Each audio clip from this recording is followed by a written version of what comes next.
Régie, je vous souhaite tous la bienvenue et j'ai le grand honneur et le grand plaisir de vous introduire le professeur David Montagny, qui est très célèbre, comme vous en fait de le présenter.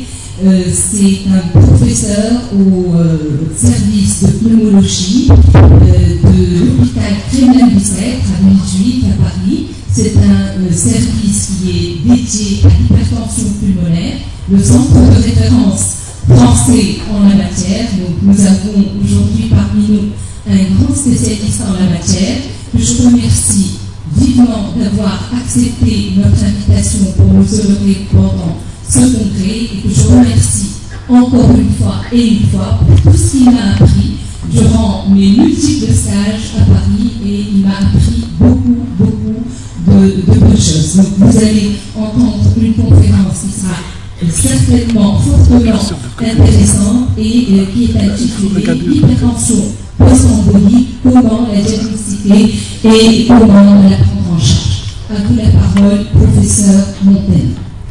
Merci beaucoup Inès pour cette gentille présentation. Et puis, je ne sais pas si on entend bien. Non, peut-être pas. Si. Ça va aller mieux. Ouais, ça va mieux. Et puis je voudrais remercier la Société tunisienne des maladies respiratoires de m'accueillir pour cette présentation sur l'hypertension pulmonaire post-embolique, et le professeur Trictard pour son invitation, et Inès pour les mots qu'elle vient de dire et pour son invitation aussi. Alors, si ça a démarré, parfait. Donc on va parler d'hypertension pulmonaire post-embolique et je vais vous parler du diagnostic et de la prise en charge. C'est un des domaines de l'hypertension pulmonaire qui s'est beaucoup développé ces dernières années, voire ces derniers mois, avec des nouvelles thérapeutiques, des nouvelles approches. Et c'est quelque chose qui est souvent sous-diagnostiqué. Alors la première chose que je voulais rappeler, c'est la définition de l'hypertension pulmonaire. C'est juste pour rappeler que l'hypertension pulmonaire, c'est un groupe de maladies qui est défini par la survenue d'une augmentation de la pression dans l'artère pulmonaire moyenne supérieure à 25 mm de mercure. Mais c'est une limite importante de cette définition, c'est qu'elle impose d'avoir une mesure précise de la pression artérielle pulmonaire moyenne qu'on n'a pas sur une échographie cardiaque et qui nécessite donc un cathétérisme cardiaque droit. Donc c'est vrai que c'est une vraie limite lorsqu'on travaille sur l'hypertension pulmonaire, c'est qu'on parle de définition hémodynamique imposant un cathétérisme cardiaque. Donc hypertension pulmonaire, c'est un terme générique qui inclut toutes ces maladies qui ont une élévation de la pression artérielle pulmonaire moyenne. Et on parle d'hypertension pulmonaire précapillaire quand l'anomalie se situe avant les capillaires. Post-capillaire, en gros, c'est quand le cœur gauche est dysfonctionnel. Et hypertension pulmonaire précapillaire, dans ces causes d'hypertension pulmonaire précapillaire, on compte l'hypertension artérielle pulmonaire et toutes les causes qui peuvent la donner. Donc c'est un groupe de maladies rares, là où on donne des traitements de l'HTAP. L'hypertension pulmonaire des maladies respiratoires où la raréfaction vasculaire est au premier plan et la vasoconstriction hypoxique, c'est une des causes fréquentes d'hypertension pulmonaire précapillaire. Et dans ces causes d'hypertension pulmonaire, il y a la maladie thromboembolique chronique, et qui n'est pas une forme rare d'hypertension pulmonaire. Dans un centre comme le mien, c'est une des causes principales des malades qu'on voit avec une hypertension pulmonaire. Donc ça, c'est la classification extrêmement simple, comme vous pouvez le voir, qui a été faite dans les recommandations. Et en fait, elle est simple parce qu'elle permet, lorsqu'on arrive à mettre le malade dans une case, de voir un petit peu la prise en charge. C'est une classification clinique, mais néanmoins, elle a beaucoup d'items. Donc je ne vais pas venir en détail dessus, mais quand on parle d'hypertension pulmonaire post-embolique, on se situe dans le groupe 4 de cette classification, c'est-à-dire une obstruction chronique du lit vasculaire pulmonaire par, pas vraiment des caillots, plutôt des remaniements fibreux. Je vous montrerai que les caillots, c'est au moment de l'embolie pulmonaire, mais que finalement, au moment où on les voit avec une hypertension pulmonaire post-embolique, il n'y a plus de caillots, en tout cas pas de caillots frais. Et comme je vous le disais en introduction, on a eu longtemps que la chirurgie a proposé à ces malades. C'était quand même une technique d'exception, mais qui donne des résultats exceptionnels. Et puis maintenant, on a des traitements et de l'angioplastie qui ont modifié ce qu'on peut apporter aux malades actuellement dans leur prise en charge. Alors, comment on définit l'hypertension pulmonaire post-embolique chronique ? Le point clé, c'est que c'est la persistance et l'organisation fibreuse des caillots au sein des artères pulmonaires. C'est-à-dire qu'il faut vraiment comprendre, on fait une embolie pulmonaire, il y a un caillot frais, et il se passe quelque chose pour certains malades, pour une raison qui est inexpliquée, qu'ils aient reçu ou pas des anticoagulants, qui va faire qu'il va y avoir une organisation du caillot de manière fibreuse dans les artères pulmonaires. Et donc en gros, on définit l'hypertension pulmonaire post-embolique comme des malades qui ont une hypertension pulmonaire précapillaire, une scintigraphie anormale. Je vous montrerai que cet examen est essentiel et qu'il faut faire dans chaque pour chaque malade qui a une hypertension pulmonaire, une angiographie pulmonaire et un scanner anormaux, des examens qui sont complémentaires et on a encore du mal à se passer de l'angiographie pulmonaire. Et tout ça doit être évalué au moins après 3 mois d'anticoagulation efficace, parce que même quand on a l'habitude, même quand on est habitué à tous ces examens, lorsqu'on le fait précocement, on peut se tromper et considérer que c'est des images, des anomalies qui ont l'air chroniques, alors que c'était que des anomalies aiguës. Donc à la phase aiguë, c'est extrêmement difficile de faire la part entre ce qui est aigu et chronique. Alors est-ce que c'est fréquent? En fait, on n'a pas de chiffres sur l'incidence de la survenue d'hypertension pulmonaire post-embolique après une embolie pulmonaire. Dans la littérature, ça varie entre 0,1 à 5%. Ce qu'on sait, c'est qu'en France, il y a environ, on estime, entre 30 000 et 35 000 embolies pulmonaires. Et vu qu'on est organisé en réseau, on voit à peu près toutes les hypertensions pulmonaires post-emboliques dans notre réseau français, sauf ceux qui ne sont pas diagnostiqués, bien sûr, mais on a un diagnostic entre 300 et 450 par an. Donc c'est pas rare pour la France, 300 à 450 malades qui ont une hypertension pulmonaire post-embolique. Donc ça fait en gros une incidence de 1%.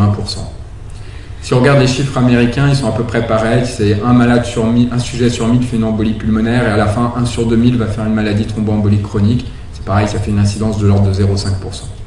Donc quand on fait une embolie pulmonaire, probablement qu'on a une chance sur 200 de développer une hypertension pulmonaire post-embolique. Alors ce qui est intéressant en termes de présentation clinique, c'est que souvent, il y a une présentation clinique avec une période silencieuse. C'est-à-dire les malades font l'embolie pulmonaire, ils vont bien pendant des mois, voire pendant des années, et à un moment ils vont commencer à être dyspnéiques, et c'est ce qu'on appelle la lune de miel, honeymoon en anglais, qui prend du temps. Donc probablement il se passe quelque chose, le temps que ça se qu'il y ait des remaniements qui se fassent, et puis probablement du remodelage dans d'autres territoires. Et un autre point qui est essentiel, les symptômes cliniques, c'est les symptômes d'hypertension pulmonaire, c'est-à-dire les malades sont de plus en plus essoufflés à l'effort, et c'est très non spécifique. Bien sûr, si vous mettez un coup de stéthoscope, vous allez peut-être entendre une insuffisance tricuspide. Mais en dehors de ça, il y a des signes droits lorsqu'ils sont très évolués, mais c'est la dyspnée d'exercice qui est le point clé. Et ce qui est quand même extrêmement important comme message, c'est que tous ces malades-là, tous les malades qui vont avoir une hypertension pulmonaire post-embolique ne vont pas avoir fait une embolie pulmonaire. Il y en a au moins 25% d'entre eux, voire dans certaines séries, la moitié d'entre eux sur lesquels on ne retrouve pas d'antécédents d'embolie pulmonaire. Ça veut dire quoi? Ça veut dire qu'ils ont fait à bas bruit des embolies pulmonaires qui sont devenues chroniques, ou alors qu'ils ont embolisé de manière sous-clinique tout le lit vasculaire pulmonaire avant d'avoir leur hypertension pulmonaire. Donc extrêmement important, c'est pas parce que le malade n'a jamais fait d'embolie pulmonaire qu'il ne peut pas avoir une hypertension pulmonaire post-embolique. Et les circonstances de diagnostic, vous les voyez là, souvent la moitié des cas, on fait le diagnostic au moment où le malade vient pour un bilan, on a découvert à l'écho une hypertension pulmonaire, c'est à ce moment-là qu'on fait le diagnostic d'hypertension pulmonaire post-embolique. Et parfois, pour une autre, en gros, un tiers des cas, c'est au moment de l'épisode aigu. Il y a un épisode aigu, le malade vient aux urgences, je suis plus essoufflé, on fait un angioscanner. Il y a déjà une petite hypertension pulmonaire ou une hypertension pulmonaire importante à l'écho. Et on se dit, on va le suivre de proche parce que ça, c'est pas comme d'habitude. Et c'est au décours d'un épisode aigu qu'on fait le diagnostic. Alors, il y a sûrement, en termes de physiopathologie, 2 choses clés. Il y a des zones où c'est occlu, avec, comme vous pouvez le voir là, je ne sais pas si on le voit, mais si on le voit bien, il y a un remaniement fibreux, c'est un bout d'artère qui a été retiré, enfin c'est de l'intérieur de l'artère qui a été retiré, donc c'est vraiment plus du caillot, c'est de la fibrose dedans. Ça touche généralement les gros troncs. Et puis dans les zones il y a aussi de la thrombose en distalité, dans les toutes petites artères, et il y a aussi les zones qui ne sont pas thrombosées. Là, il va y avoir un hyperdébit, parce que là où le sang ne peut pas aller, il va aller dans les territoires sains, et cet hyperdébit dans le territoire sain va entraîner du remodelage artériel pulmonaire. En gros, les zones qui ne sont pas bouchées, elles vont se remodeler, vont finir par se boucher à cause du remodelage. C'est pour ça que les traitements de l'hypertension artérielle pulmonaire marchent probablement dans cette pathologie, parce que ça se joue sur ce petit remodelage des zones qui ne sont pas bouchées, en fait. Alors, quand on regarde les facteurs de risque de développer une hypertension pulmonaire post-embolique, quand on a fait une embolie pulmonaire, qu'est-ce qui sort? Les facteurs de risque, c'est bien sûr d'avoir déjà fait une embolie pulmonaire, c'est d'avoir fait des embolies pulmonaires à répétition, c'est d'avoir un syndrome des antiphospholipides. Tout ça, c'est des facteurs de risque d'hypertension pulmonaire post-embolique. Extrêmement important, les malades qui ont une splénectomie, quelle que soit la cause post-traumatique, ils ont un accident de voiture, on leur a enlevé la rate au décours d'une intervention, ou parce qu'ils ont une maladie qui a nécessité une splénectomie, ça augmente le risque de maladie thromboembolique chronique par 18. Pourquoi? Parce que la rate ne joue plus son rôle et que les globules rouges anormaux vont plus être déformables et vont aller bloquer le lit vasculaire pulmonaire progressivement. Autre point extrêmement important, qui n'est pas bien noté dans la littérature mais qui est extrêmement fréquent en pratique, les patients qui ont des porte-à-4, qui ont des pacemakers, qui ont des dérivations ventriculo-atriales, parfois s'infectent à bas bruit sans qu'il y ait des signes infectieux et vont en gros thromboser au bout de leur sonde et vont emboliser comme ça tout leur lit vasculaire pulmonaire pendant des mois, voire pendant des années. Et ça multiplie le risque par 76. Donc ça multiplie le risque énormément. Et donc on a régulièrement tous les ans des diagnostics d'infection à bas bruit de porte à 4 et qui étaient en fait la cause de la maladie thromboembolique chronique. Des facteurs moins évidents comme l'élévation de la facteur 8, on sait que les patients qui ne sont pas du groupe O sont plus à risque, les malades qui sont hypothyroïdiens substitués, et quand on a un cancer, a priori c'est plus à risque tout ça d'évoluer vers une maladie thromboembolique chronique. Alors en termes de prise en charge, l'algorithme de prise en charge, la première chose c'est la détection de cette maladie et les deux examens qui vont être clés, c'est l'échographie cardiaque. L'échographie cardiaque, alors on se base plus nous sur la pression artérielle pulmonaire systolique parce qu'elle est trop souvent fausse. On regarde beaucoup la vitesse d'insuffisance tricuspide. Enfin bon, on peut réfléchir aussi en pression artérielle pulmonaire systolique, c'est pas très grave. Mais en tout cas, quand il y a généralement une hypertension pulmonaire, c'est ça qui va orienter le clinicien vers une suspicion d'hypertension pulmonaire post-embolique. Et l'examen clé, c'est la scintigraphie de ventilation-perfusion. Donc, devant toute hypertension pulmonaire, nos malades ont une scintigraphie ventilation-perfusion. On est les plus gros consommateurs du coin parce qu'on n'en fait plus beaucoup en France. En tout cas dans l'embolie pulmonaire, mais on en fait pour tous nos malades. Et on voit généralement ce qu'on peut voir ici, c'est-à-dire des anomalies de ventilation, enfin une ventilation normale avec des perfusions très anormales, parfois même plus anormales que ça. Et surtout, le point clé, c'est que la valeur prédictive négative est quasiment de 100%. C'est-à-dire que si vous avez une scintille normale de perfusion, il ne peut pas y avoir de cœur pulmonaire chronique post-embolique. Donc vous éliminez tout un pan du diagnostic. Donc ça, c'est extrêmement important. Et le scanner, c'est quand même le point clé, c'est que la sensibilité, un scanner fait lambda pour un angioscanner pour une embolie pulmonaire et que de 50% de découvrir des anomalies chroniques. Alors bien sûr, s'il est dans une équipe spécialisée qui y est particulièrement familiarisée, ça ne va pas être la même chose, mais un scanner lambda fait un angioscanner pour une recherche d'embolie pulmonaire, dans la moitié des cas, il peut passer à côté des signes de maladie thromboembolique chronique. Donc vraiment, l'examen de dépistage, c'est la scintille, c'est extrêmement important. Alors, une fois qu'on a cette suspicion, une scintille anormale, alors l'autre chose, c'est que la scintille anormale, elle peut être anormale dans d'autres situations. Ça ne veut pas dire à 100% que vous êtes devant une maladie thromboembolique chronique, mais quand même, la spécificité est quand même assez élevée. Une fois que vous êtes dans cette suspicion, il faut faire un cathétérisme cardiaque droit pour vérifier qu'il y a bien une hypertension pulmonaire précapillaire et pour voir la gravité, ça nous permet d'évaluer la gravité de la maladie, de mesurer les résistances du réseau vasculaire pulmonaire et puis surtout essayer de déterminer comment sont les lésions de ce malade-là. Et notamment il y a deux examens qui sont très importants, le scanner, vous verrez que ça peut nous apporter beaucoup de choses, et l'angiographie pulmonaire. En effet, l'angiographie pulmonaire, comme vous pouvez voir là, ça reste un examen pour nous extrêmement important. Donc la plupart de nos malades qui ont un cœur pulmonaire chronique post-embolique ont une angio pulmonaire. On a du mal à prendre les décisions d'opérabilité. Vous verrez que c'est le point clé quand on réfléchit devant un malade, est-ce qu'on peut l'opérer ou pas, et tout va dépendre de ça, sans l'angiographie pulmonaire. Alors de plus en plus, les scanners sont de plus en plus performants, on s'en rapproche, mais on n'a pas exactement les mêmes informations. Et ce qu'on va rechercher, c'est comme l'anomalie que vous voyez là, un arrêt, il manque complètement une branche, là où il y a la première flèche rouge, on ne la voit plus, c'est un arrêt saciforme. Vous avez des webs, comme sur la deuxième image, où vous voyez une sorte de bande où ça s'arrête, ça fait comme un diaphragme dans l'artère pulmonaire, ou des branches manquantes, comme on peut voir sur la dernière diapositive. Alors l'angioscanner, ça peut apporter des choses intéressantes. Simplement, l'angioscanner, quand vous le faites de manière planaire, comme ça, vous n'êtes quasiment pas capable de regarder bien les anomalies chroniques et de vérifier si vous êtes dans un contexte chronique, s'il y a de la thrombose et que vous avez du mal à voir en distalité. Donc c'est vraiment un facteur limitant.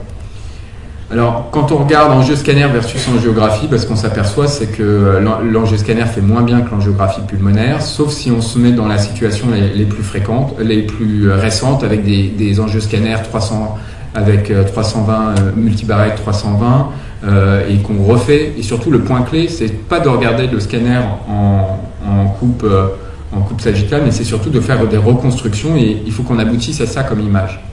C'est ce qu'on fait toute la journée. On passe nos journées avec les radiologues à reconstruire les images pour reconstruire des artères pulmonaires et puis pour voir ce qu'on peut y trouver dedans. Et c'est complémentaire parce que l'angiographie va nous montrer les branches qui sont manquantes. Super. Merci. L'angiographie va nous montrer une branche manquante, mais on voit que par négativité ce qui manque, on voit que ce qui passe, mais là on va voir par exemple une artère qui est complètement bouchée, on voit le matériel dans l'artère, on voit là par exemple dans la paroi de l'artère tout le matériel qui s'y est mis et qui est en train de s'organiser. On voit quand même une artère qui est en train de se boucher complètement, une artère qui est complètement filiforme, et ça va nous aider dans la discussion et de savoir si on va pouvoir opérer ce malade. D'autres signes vont être importants. On peut voir des bandes, comme je disais, ce qu'on appelle des webs, comme ici. Vous voyez une sorte de rétrécissement de calibre et après ça passe, ça s'appelle des webs, comme ici. Et puis un signe qui est assez spécifique, c'est que les artères pulmonaires étant bouchées, c'est les artères bronchiques qui vont reprendre la circulation. Et on a une hypertrophie artérielle bronchique. Là, vous voyez, les artères bronchiques sont énormes. C'est pour ça qu'ils font des hémoptysies, ces malades. Mais ça, c'est un argument quand on a ça pour une pathologie chronique chez ces patients. Donc le scanner nous apporte quelque chose et il est complémentaire de l'angiographie pulmonaire. Alors une question qui se pose souvent, c'est quand évoquer une hypertension pulmonaire préexistante quand un malade vient aux urgences avec une embolie pulmonaire. Il y a quand même une chose physiopathologique relativement simple, c'est que quand vous avez un ventricule droit normal, il n'est pas capable, même si vous obstruez 80% du lit vasculaire pulmonaire, et il n'est pas capable de générer des pressions brutalement face à 80% d'obstruction. Et c'est exceptionnel, même c'est quasiment impossible qu'un ventricule droit normal soit capable de monter une pression artérielle pulmonaire moyenne à plus de 40 ou 45 mm de mercure en aigu sur une obstruction brutale, même de 80% du lit vasculaire pulmonaire.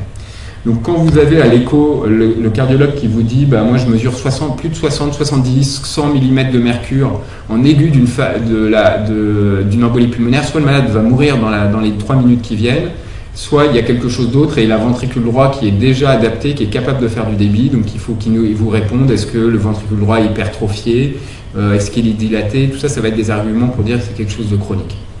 Mais retenez la barre de 100, c'est pas normal. De 60, c'est pas normal. Normalement, il n'est pas capable, un cœur droit tout mou, de répondre à une obstruction aiguë. Et puis, ce qui se présente, l'imagerie peut vous aider aussi. Ça, vous avez des images que vous avez l'habitude de voir dans l'embolie pulmonaire aiguë, l'image au centre, le produit de contraste qui passe autour, les artères pulmonaires qui ont l'air un peu dilatées, même dans les zones qui sont obstruées. Et quand on est à la phase chronique, c'est pas tout à fait ça. On a plutôt des caillots marginalisés. Vous voyez, les caillots... le matériel est à l'extérieur, le produit de contraste au centre, c'est quasiment l'image inversée. Et au lieu d'avoir des vaisseaux qui ont augmenté de taille, on a plutôt des vaisseaux qui diminuent de taille, qui se rétractent sur eux-mêmes, à cause de la thrombose. Autre élément scanographique qui peut vous orienter, du verre dépoli, qui veut dire qu'il y a des territoires qui sont perfusés et d'autres qui ne sont pas du tout perfusés. Ça évoque plutôt quelque chose de chronique. Et quand je vous parlais d'hypertrophie artérielle bronchique, là on les voit. Ce malade-là, à la phase aiguë, il n'a aucune raison d'avoir une hypertrophie artérielle bronchique comme ça, c'est qu'il se passe quelque chose d'anormal. Vous le voyez mieux là.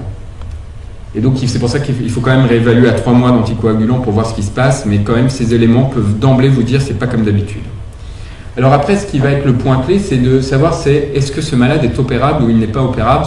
Tout va être conditionné par ça, parce que la démarche diagnostique va dépendre de cette discussion importante. Alors le premier point, c'est que c'est une discussion qui doit être multidisciplinaire. Dans notre centre, on a les chirurgiens thoraciques spécialisés de cette intervention qui viennent, les radiologues et nous, les médecins pneumologues, et on discute pour chaque malade, est-ce qu'on pense que ça va être une forme opérable ou pas, techniquement accessible, et on va essayer de faire l'algorithme en fonction de ça. Et c'est vrai que la décision multidisciplinaire est extrêmement importante parce que la vision du radiologue, la vision du pneumologue et la vision du chirurgien thoracique vont être différentes et ils font les combiner pour avoir une réponse. Et c'est pas une pathologie rare actuellement, toutes les semaines, dans un centre bien sûr comme le mien, mais qui est de référence, où on revoit beaucoup de malades français, mais on en discute 15 par semaine. Alors la question c'est est-ce que c'est opérable et pour faire une endartérectomie. Alors c'est quoi une endartérectomie ? Le matériel qui s'est organisé, on va ouvrir les artères pulmonaires et on va le retirer. Et là c'est sûr qu'en le retirant ça va tout de suite libérer le lit vasculaire pulmonaire et le malade va se sentir mieux. Il faut quand même pour ça 3 choses. Il faut que les lésions soient proximales, donc accessibles au chirurgien. Typiquement là il n'y a plus rien. Donc s'il ouvre là, il va pouvoir les défaire complètement.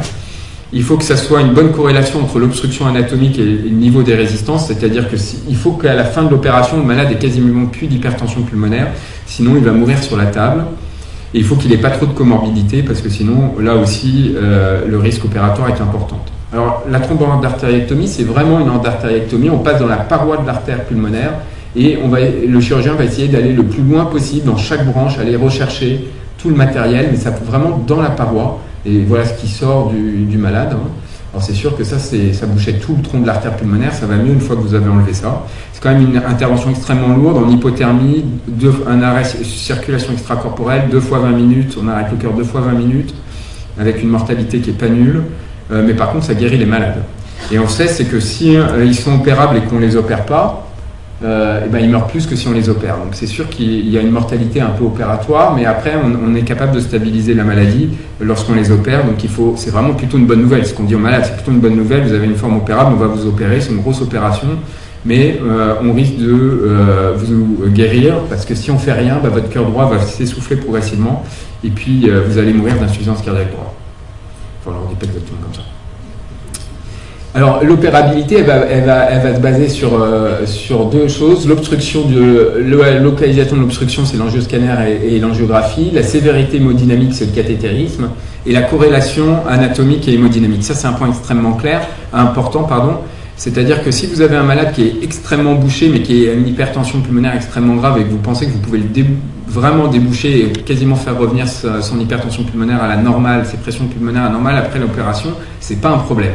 Le problème, c'est le malade qui a une hypertension pulmonaire sévère et que vous avez l'impression que vous n'allez pas pouvoir déboucher grand-chose et qui va sortir du bloc en circulation extracorporelle avec une hypertension pulmonaire persistante. Généralement, on ne peut pas le défaire de la machine et c'est un malade qui risque de décéder dans les suites opératoires immédiates sans sortir de chirurgie thoracique.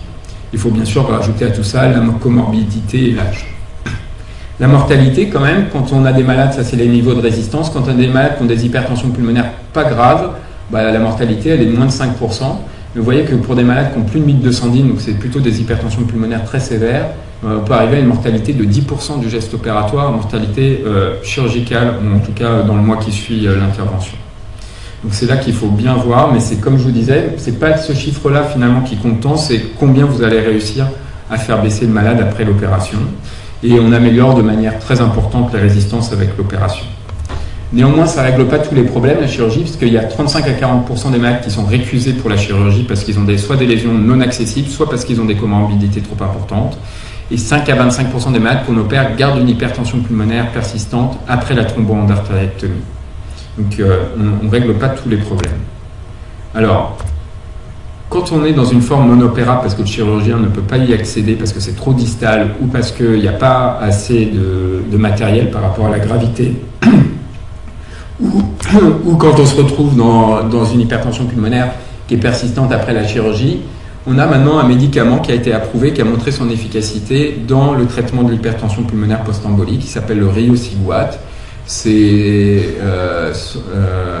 un médicament qui joue sur la voie du monoxyde d'azote. C'est un peu comme les inhibiteurs de phosphodiestérase de type 5, le sildenafil, le tadalafil. C'est des médicaments, mais c'est le seul médicament qui a vraiment montré dans une étude bien faite une amélioration significative du test de marche, et donc c'est le seul qui est autorisé en France et dans la plupart des pays dans cette indication.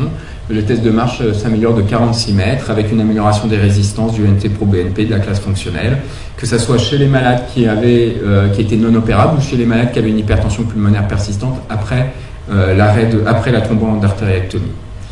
Et puis l'effet bénéfique sur le test de marche se poursuit, et quand on regarde à plus de 2 ans, ça continue de persister. Donc c'est des médicaments qu'on peut utiliser quand la forme est non opérable. L'idée c'est probablement que ça joue sur le remodelage des autres vaisseaux, ça ne change rien sur les caillots, mais on arrive à améliorer un peu le remodelage des autres vaisseaux.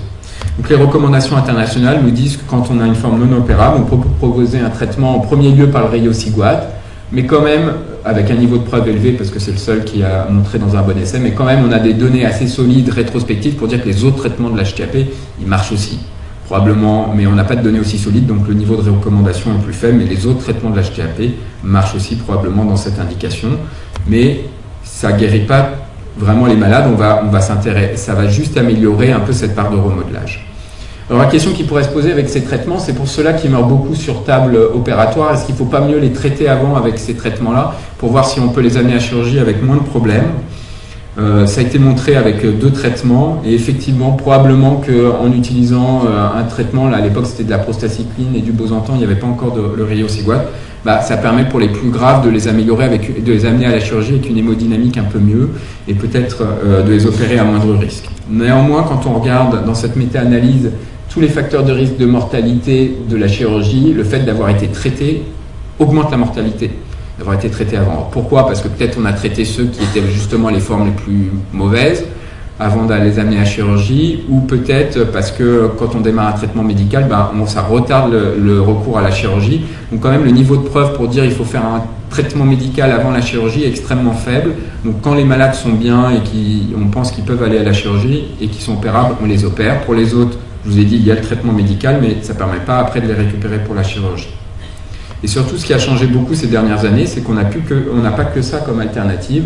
On a aussi ce qui est marqué BPS, c'est l'angioplastie pulmonaire. Alors ça vient des Japonais. Les Japonais, traditionnellement, ils n'aiment pas qu'on ouvre le thorax. Donc c'est eux qui ont développé la coronarographie, mais ils ont développé aussi l'angioplastie pulmonaire. Ils ont commencé à montrer des petites séries en disant on est capable, dans des zones qui sont bouchées, d'aller mettre des ballons, d'aller écraser ces lésions-là et d'améliorer les choses. Vu de France, on avait beaucoup d'expérience dans cette maladie, on disait qu'est-ce qu'ils racontent, ils ont des résultats excessivement bons, ils sont en train de réinventer la médecine, c'est pas possible, on n'y croit pas. Donc en fait on y croyait un petit peu quand même, on a quand même été voir, finalement on a pris un billet d'avion, on a été voir ce qui se passait là-bas. Et ce qu'on s'est aperçu, c'est qu'effectivement leur théorie c'est le réseau est comme ça, puis on va essayer d'écraser autant qu'on peut sur les bords, et puis on va voir ce qui se passe, mais finalement si on arrive à écraser, on va réussir à baisser la pression.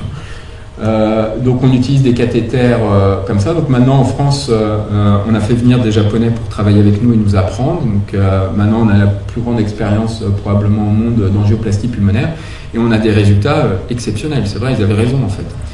Les malades sont quasi normalisés, on guérit. Alors c'est pour les formes non opérables, mais quand c'est non opérable, quand c'est loin, on est capable, sous anesthésie locale, on fait ça par la veine fémorale, alors c'est pas rien, c'est en gros 8 séances de 2 ou 3 heures, où on fait 3 à 4 artères à chaque fois, donc ça fait un temps important, de la radio important, mais on le fait jusqu'à temps que les pressions se normalisent quasiment. On surveille les malades 48 heures, et je vais montrer des images par exemple. Alors, est-ce qu'on va bien voir? Ouais, c'est tellement bouché qu'on ne voit pas avant, mais là c'est tellement bouché, mais après on retrouve une visualisation de l'arbre vasculaire après l'angioplastie. Là vous voyez l'artère qui est complètement bouchée, et vous la voyez après l'angioplastie qui est complètement réouverte. Et les malades s'améliorent de manière importante. On baisse de 50% les résistances, de 60% les résistances. Alors on ne peut pas faire ça dans toutes les lésions. Ouais. Ouais. Ouais, on a quasiment fini. On ne peut pas faire ça dans toutes les lésions, parce que quand c'est complètement bloqué comme ça, on ne peut pas passer les cathéters, donc on ne peut pas améliorer les choses. Et quand même, c'est pas sans risque, parce que dans 10% des sessions, il y a quand même des ruptures d'artères pulmonaires ou des dissections d'artères pulmonaires, mais en général, ça se passe bien. Mais il faut quand même expliquer aux malades qu'il y a un risque, effectivement, de mortalité lié à cette procédure. C'est la dernière diapo, donc on est dans les temps, ne vous inquiétez pas.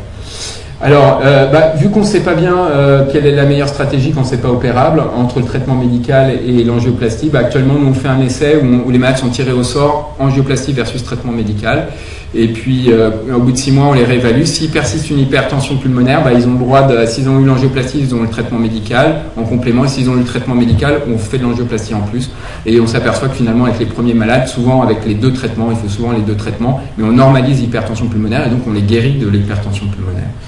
Ce qu'on ne s'attendait pas à faire.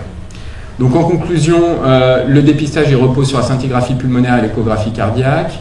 Il faut garder en tête que cette hypertension pulmonaire elle peut survenir en l'absence d'antécédents connus d'embolie pulmonaire, qu'il faut penser à évaluer l'opérabilité, et ça rentre dedans le scanner, l'angiographie, l'hémodynamique, la comorbidité. Quand on les opère, on peut guérir la maladie.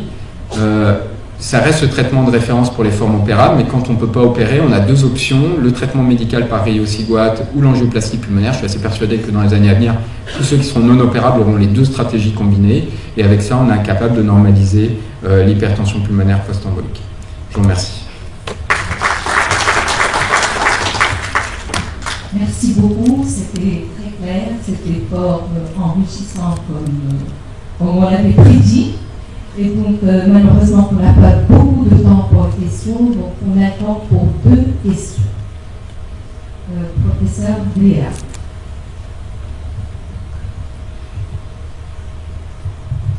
Merci beaucoup pour votre présentation, ma question c'est à propos justement de la scintigraphie pulmonaire. Vous avez insisté sur son utilité ou sur le fait qu'elle est vraiment indispensable. Et nous, il nous arrive de voir des malades avec des hypertensions pulmonaires et justement on fait un ensemble d'examens pour essayer d'arriver au diagnostic étiologique. Et c'est toujours la scintigraphie qui nous pose problème. Parce que même dans les situations où on a un scanner normal, on trouve des fois des petits défects très périphériques. Et il nous est arrivé de conclure à une hypertension primitive.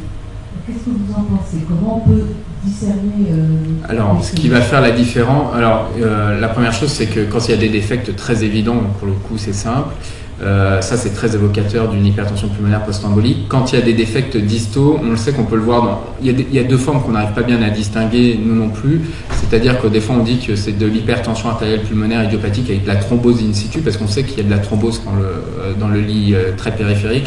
Et on ne sait pas bien si ces malades sont vraiment des HTAP idiopathiques qui ont fait de la thrombose dans le lit vasculaire d'aval, ou si ils ont un vrai cœur pulmonaire chronique post-embolique qui a donné leur hypertension pulmonaire.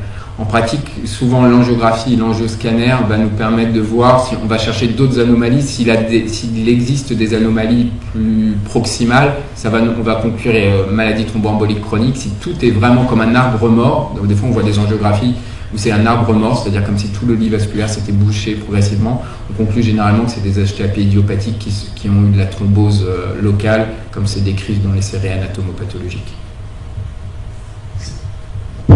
À la corrélation entre les patients artériels pulmonaires et le risque de mortalité périopératoire. Est-ce qu'il y a, certes, donc il a prouvé que pour les patients qui sont âgés, on a plus de risque de mortalité. Alors, est-ce qu'il y a eu une corrélation? Parce que si les bonnes indications, c'est les pressions élevées avec un lit vasculaire qui vient boucher. Est-ce qu'il y a des corrélations, je dirais, anatomiques et pression? C'est-à-dire, peut-être que si la tension, même si elle est un peu élevée avec une bonne obstruction, c'est un potentiel bon répondeur. Est-ce qu'il y a des corrélations? Exactement. Il y a deux bons types de malades pour être opérés. Soit je ne suis pas très grave et je suis bouché, soit je suis grave mais très bouché. L'objectif, c'est qu'à la fin, à la fin de l'opération, les pressions soient diminuées de manière importante. Le problème, c'est qu'on n'est pas capable bien de quantifier cette obstruction. On a essayé de le faire sur l'angiographie, on a essayé de le faire sur le scanner, parce qu'on ne sait pas ce qu'il y a de lit d'aval derrière. C'est ça qui est un petit peu... Des fois, l'obstruction est très proximale. On se dit ça va être une très bonne forme parce que le chirurgien va enlever ça et puis on va être bien. Des fois, le lit d'aval derrière est très bien et des fois, le lit d'aval n'est pas bien du tout. Et finalement, on a débouché ce qu'on voyait de manière proximale, mais on n'a rien gagné parce que tout est bouché derrière. Donc on a du mal à avoir une évaluation de l'obstruction pertinente sur les examens d'imagerie.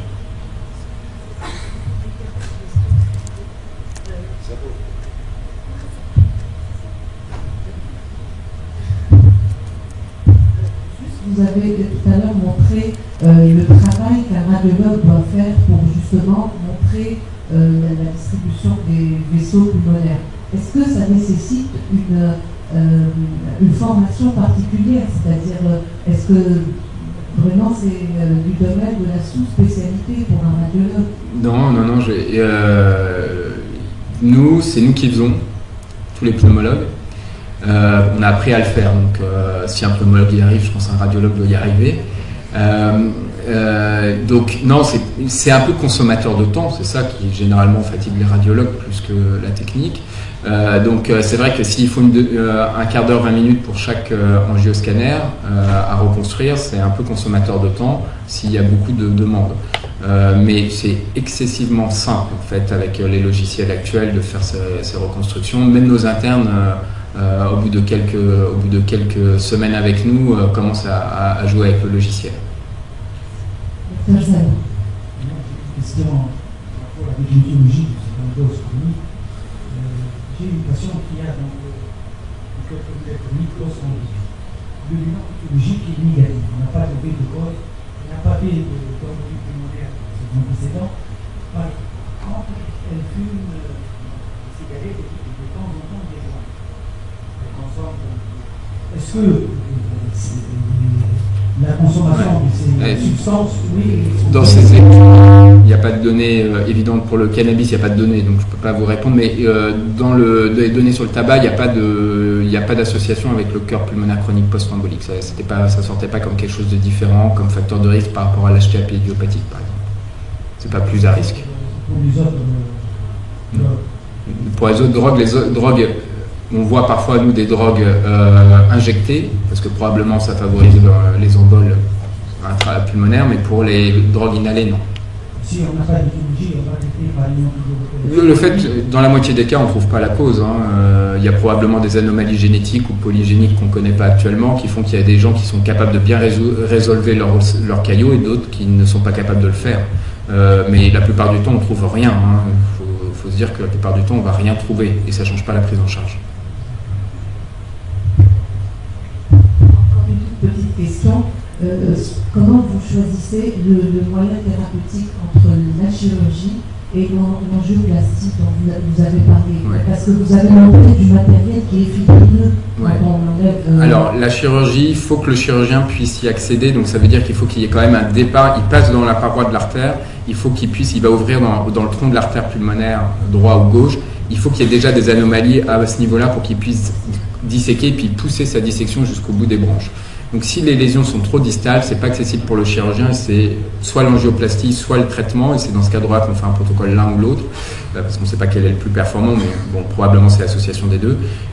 En gros, le chirurgien, il faut que ça soit plus proximal, et ça marche pas bien l'angioplastie quand c'est proximal, parce qu'on a des ballons qui peuvent pas faire la taille d'une artère pulmonaire. Donc s'il y a des grosses lésions proximales, c'est plutôt le chirurgien qui est le plus performant que le ballon.